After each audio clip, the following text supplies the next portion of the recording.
You can start sharing, Leo. Yeah.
So this is a good answer, actually. Except that, of course, I expect you to always look at the ideal answers that I provide for every class. So here, uh, what you are writing, I can just summarize it in a few points. So if you talk about pros, so we are talking about additional viewpoints and more coverage for the scenes. It's redundancy, which is you already describe it. I can see that if one camera fails, then the other one can take over, which is great. But again, when you're writing, selecting the correct words, it consume less time for you, and you still get the score. So again, the last one for the pros: better feature matching and tracking. Okay, and especially with occlusion. So yes, you already write it, but of course, when you write this, when you choose the words correctly, so you are able to write a shortened sentence, and that help you in the exam. Now, if we talk about cons, so you need more computing power to handle more the more data that you have from different cameras. And then you also might have a synchronization problem because you have multiple feeds that's coming at the same time from different cameras. And then the hardware cost is going to be higher because you have different cameras. So this is in short. Okay. So now, before you continue, let me tell you about the advantages and disadvantages of the previous question, which is the VSLAM. So if we talk about advantages, so I would say the advantage is real-time operation. The VSLAM is actually scalable, which means that it's able to handle dynamic scenes and large-scale environment, and it's able to adapt to that environment. It uses they consider it here a low-cost visual sensors. So you consider the cameras as a low-cost sensors, okay? And they say it's widely available. So this is the advantages of using the VSLAM. If we talk about disadvantages, so there is visual challenges, like if you're having a poor lighting conditions, if you're having occlusions, um, um, also the lack of accuracy. This is also considered one of the disadvantages. Um, the VSLAM need a lot of computing power. So it means that you need high processing power. You need more memory resources to extract the features and match it, and also for optimization algorithms. So all this is considered disadvantages. Typically, you have a drift and accumulation of errors. And of course, there is algorithms to overcome that, but this is one of the disadvantages of the VSLAM. And one of the things also they consider as a disadvantage of the VSLAM is that um, you need some time to be able to create a map. So even though sometimes you how to say, you focus on the important features, but you still need a time. So you're following with me, right? Yes. So you still need a time to be able to do an initial exploration and build an initial map.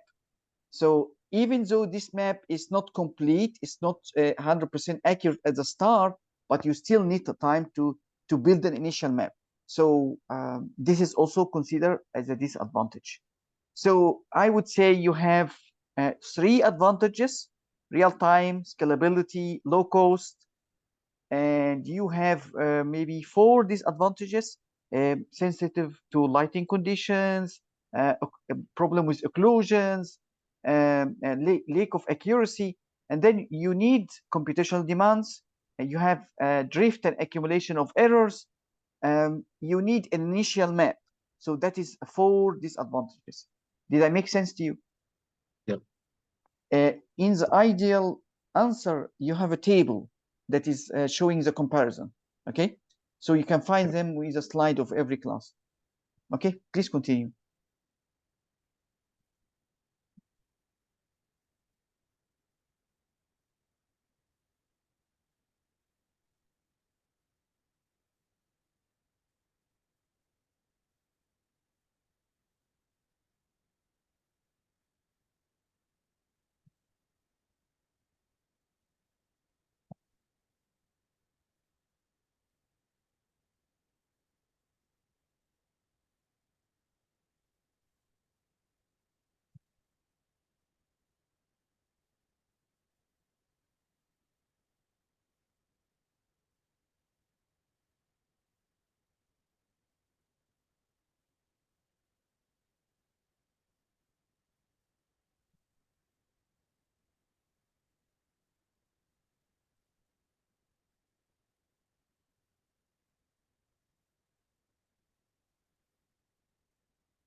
So in short, actually what you write is actually great, not bad at all.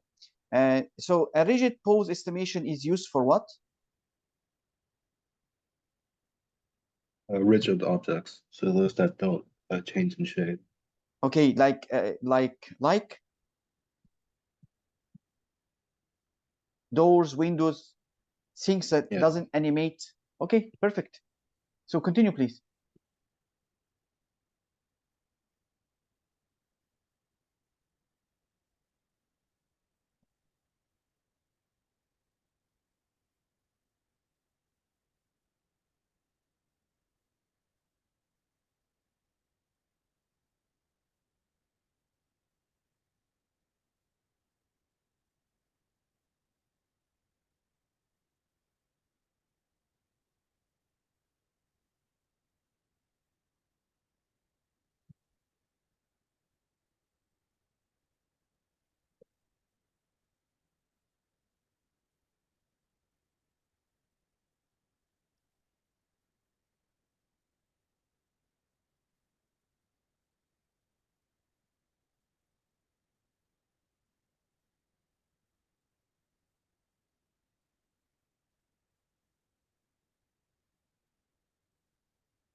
So your answer is not bad at all, actually.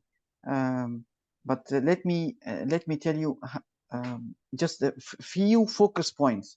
So if we talk about advantages, so the point here that this kind of algorithm actually depend on it leverage prior information because to be able to find the poses we have to find the human first, right?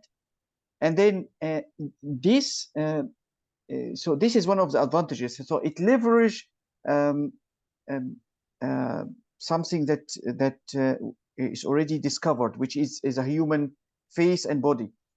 So we segment the human face and body first, and then based on that we start to find the poses.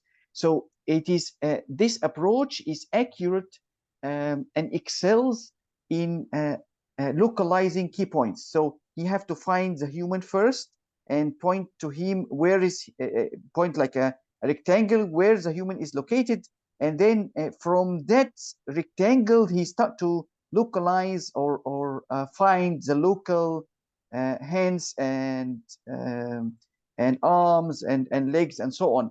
But the problem here that there is a disadvantage. So um, if there is occlusions that and complex poses, then maybe he's not able even to detect that this is a human in the first place.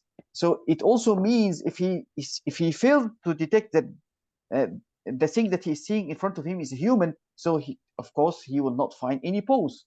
Okay, and he will not find the points of arms and legs and so on. So he will face difficulty in occlusions and complex poses. So depending if of course if the human is standing up, okay, it's very easy to find him. Okay, if he is having a complex pose like sitting down, for example, in a complex situation or a complex position, then maybe it's very hard to find to consider him as a human in the first place. Okay, so Yep. also it is dependent on the accurate human detection and segmentation. So if it doesn't find him as a human, this is a problem. So it will affect our ability to to really get a pose. Okay, um, Yep. and also it is sensitive to the number of people and faces. So it means that the more people you have in the image, then it's become challenging to that top-down approach, especially if the people is in close proximity to each other. Okay, so Yep. I think yeah, by this you are able to you're able to continue.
So I totally agree with all what you write, except the part when you mentioned that it takes less time to hear.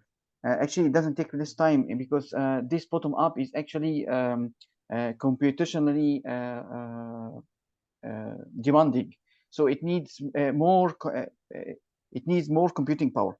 Okay, and the advantages is that it can handle occlusions and properly.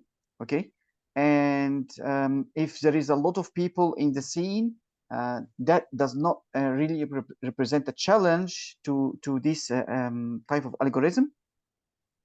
And it really doesn't matter how many counts, and it doesn't really matter how many people in the scene. It's still able to start detecting them based on the pose itself. It doesn't start with detecting human first. And also it can handle, like you mentioned, handle complex poses. So one of the disadvantages, as we said, I would say maybe one or two only, which is increased computational complexity. Other than that, your answer is perfect.